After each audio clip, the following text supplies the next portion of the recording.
Hey everyone, Mark Boss here at the Bayonetta stand for Gamers Unite at the MCM Expo. With me here I've got Ben to talk about Bayonetta. I just had to go here and I can say I'm quite impressed because I already knew a little bit about it before coming here, but it was pretty damn fun. I mean, I'm not really a fan of Devil May Cry, but I think maybe people who didn't enjoy Devil May Cry might enjoy this because it seems a bit more hectic. It's taking it to the next level. Well, this is it. I mean, it's not a term that we're coined, but in Japan, so it's like a climax action. So it really is like non-stop, all-out action.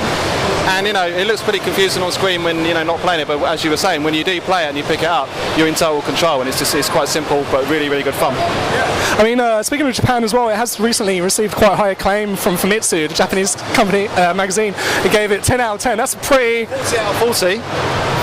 40 out of 40, which is the same sort of thing, but it's even more though because it's 40. But are you guys happy? You must be quite happy with that. Yeah, I mean, it's a good prelude of things to come, I'm guessing, when it gets released over here. It's a Japanese review about a Japanese game, but it's got people talking, and clearly it is an amazing game. But internally we're very confident we're going to get really good scores for this. We have no doubt the code can live up to our expectations. So awesome. Now, for people at home who may not know that much about it story-wise, could you give a little summary of what it is? I know it has, like, Bayonetta, the lead character in it is a witch, right? And she's like a light witch or something. She fights other witches. Yeah, it's just that's near it. I mean, she is a witch. Her unique selling point was two, in fact, that she actually has weapons on all limbs, so she can shoot from her feet, have a sword on her feet, hold swords, which is quite unique in itself. But I think probably the main selling point is the fact that her hair, or her bodysuit, as you can see there, can be used to summon up a beast to kill end-level bosses, which is quite an amazing thing to see. She was banished by her own kind, and then there was a war that's ensued by the angels upon the witches, so she's called out of banishment to help them out.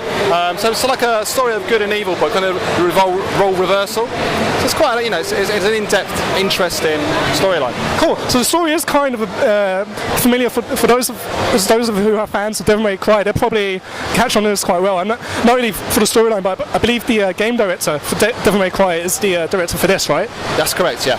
Awesome. And tell us a bit more about her hair, because I understand, like you were saying, it does turn into like a weapon of some kind. It turns into a different weapon. She activates it. Well, I mean, that's pretty much it. You've hit the nail on the head. There's not really much more to say in the fact that when you get to the point where you've earned the ability to do it, you can summon up a hair demon, effectively. There's not much more to add to that, to be honest. Awesome. So obviously we have here a female protagonist. Are there any sexy moments in the game?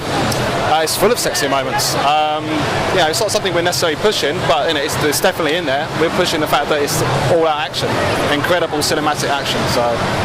Cool. And the first level I played, where you were the opening level where you jump around through fallen pieces of, I think it's like a church or something, and you're going down a mountain. That's insane. Are there other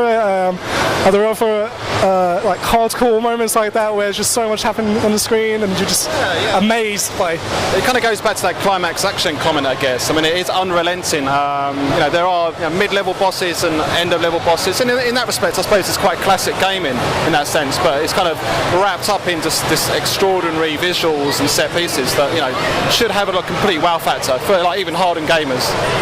And going back to what I was saying before about having a female protagonist, that probably attracts female gamers to it more, maybe more so than Devil May Cry. Can I ask, was the character based on anybody? Did they use a model to come in? Do you know?